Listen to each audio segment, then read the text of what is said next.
Ciao chitarristi, vi siete mai chiesti come suona la chitarra più economica di Thomann? Io no. Adesso inizia il video vero. Questa è la parte in bianco e nero dell'intro.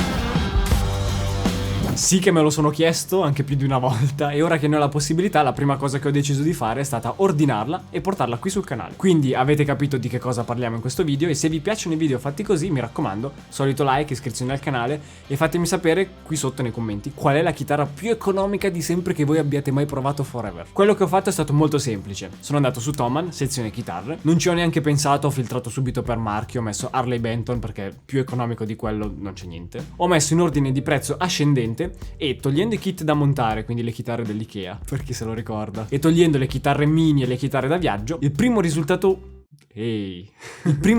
utile è stata la Harley Benton TE20, quindi un modello di chitarra Telecaster dal prezzo di 89 euro. Se mi conoscete da un po' di tempo sapete già e avrete sicuramente già visto il video in cui parlo della mia Harley Benton Telecaster del 2015 che pagai sui 90 euro, che ora è fuori a 150-160 euro. E sapete anche quanto io sia stato soddisfatto di quell'acquisto nonostante io girassi i palchi con la mia Gibson Les Paul. L'Harley Benton la usavo come chitarra muletto oppure come chitarra per avere un'accordatura diversa oppure da trattare male fra tantissime virgolette perché non si trattano male le chitarre, l'ho già detto in quel video e lo dico anche adesso. Comunque è stato un acquisto più che azzeccato e faceva anche una gran bella figura sul palco.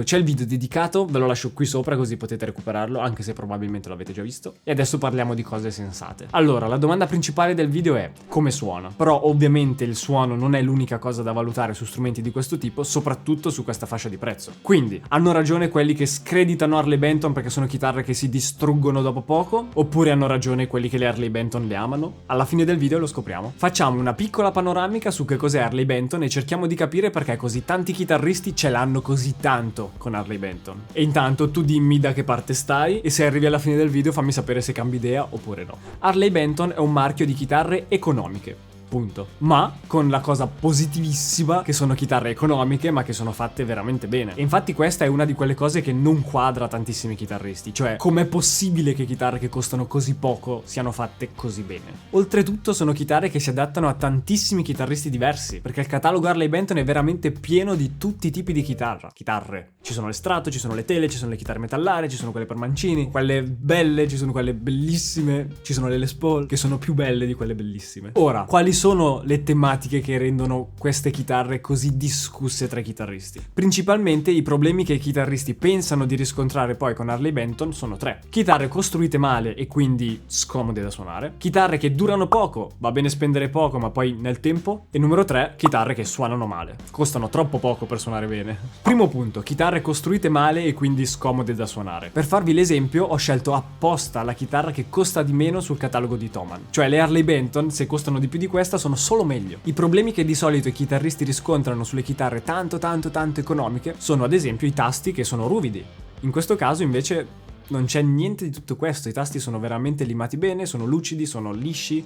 Altra cosa di cui si lamentano i chitarristi sono i tasti che non sono tagliati bene e limati e sporgono dal bordo della tastiera. E questo è un problema serio perché rischia di diventare anche pericoloso suonare, rischi di tagliarti le dita. In questo caso invece la chitarra è proprio morbida. È bella liscia, non sporgono i tasti, anche a premere, andare a cercarli, proprio a stuzzicarli e dire dai, toccami il dito, fammi male, non succede. Già queste cose sono sufficienti per rendere questa chitarra ideale per il principiante. Quindi come prima chitarra elettrica questa è uno spettacolo, non ti ostacola e in più il manico è anche comodo da suonare. La forma è fatta Modern C, quindi comunque è un manico abbastanza rotondo che riempie la mano ma che non è una mazza da baseball, e il radius che è da 350 mm tradotto in pollici praticamente 14 rende la chitarra versatile e suonabile in tanti contesti diversi. Ancora una volta la chitarra è ideale per chi inizia. Ma non solo, perché questo feeling così facile da ottenere con lo strumento rende la chitarra suonabile anche da chi ha già tanta esperienza. Ad esempio, tu chitarrista super pro hai la tua Fender Telecaster americana che ti piace da matti. Stai suonando, si rompono 2 corde durante il concerto e hai bisogno di una chitarra di scorta, ma non vuoi spendere altri 2500 euro per un'altra Fender americana. Ci sono tantissime alternative, ma vuoi mettere e spendere solo 90 euro? In questo caso avresti una Telecaster coerente con le Telecaster e ti salvi la serata. Parlando di com'è costruita, c'è anche un'altra cosa cosa da tenere d'occhio, ovvero l'attaccatura tra il manico e il body. In questo caso il manico e la tastiera, che sono in acero, sono collegati al body della chitarra con 4 viti, quindi manico avvitato.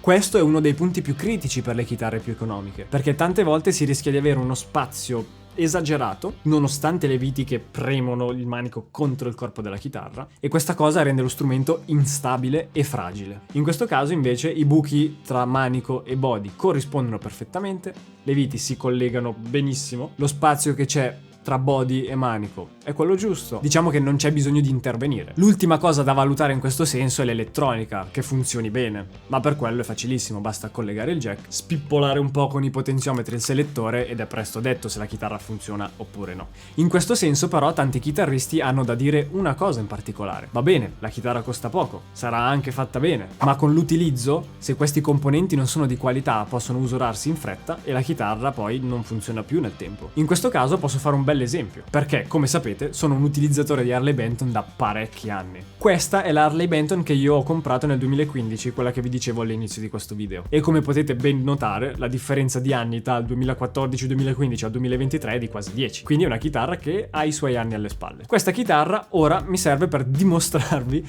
che le chitarre di Harley Benton durano anche nel tempo. Ora, lasciando perdere il fatto che ora manca una vite qui al pick up, ma solo perché mi serviva di scorta per un'altra cosa, la chitarra è perfettamente funzionante, i tasti sono ancora al loro posto, la chitarra è completamente originale, non è stato modificato niente, ha girato parecchi palchi affiancando la mia Les Paul e contemporaneamente ha visto delle situazioni di umidità, calore, pioggia, è ancora qui, funziona bene, è stabile, resta accordata e non ha un problema. Quindi siamo finalmente arrivati al punto in cui capiamo come suona questa chitarra stile Telecaster che costa 89 euro, che monta 2 pickup single coil stile Telecaster, selettore a 3 posizioni, elettronica molto semplice, volume tono. Suonerà male perché costa poco oppure sorprendentemente bene nonostante costi così poco?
Intanto mi dici tu da che parte stai dopo aver visto questo video. Ovviamente io sto dalla parte di Harley Benton. Se riescono a mettere a disposizione dei chitarristi in giro per il mondo delle chitarre che costano poco, funzionano bene, fanno tutto quello che devono fare e lo fanno bene, grazie che lo fanno. Come vi ho detto all'inizio del video, ditemi qui sotto nei commenti qual è la chitarra più economica di sempre che avete mai provato forever, anche se non l'ho detto in italiano, e ditemi ovviamente cosa ne pensate di questa. Poi se volete altri video su chitarre così tanto economiche, lasciate un bel like, iscrivetevi al canale, ditemelo nei commenti, venite sotto casa mia a citofonarmi, scrivetemi i cartelli. Io ringrazio tantissimo i ragazzi di Harley Benton che mi hanno mandato questa chitarra per fare questo video per voi. Il link lo trovate qui sotto in descrizione, così potete spulciare tutte le caratteristiche della chitarra anche se ve l'ho dette, quindi inutile che avete visto il video, e riguardate il video allora.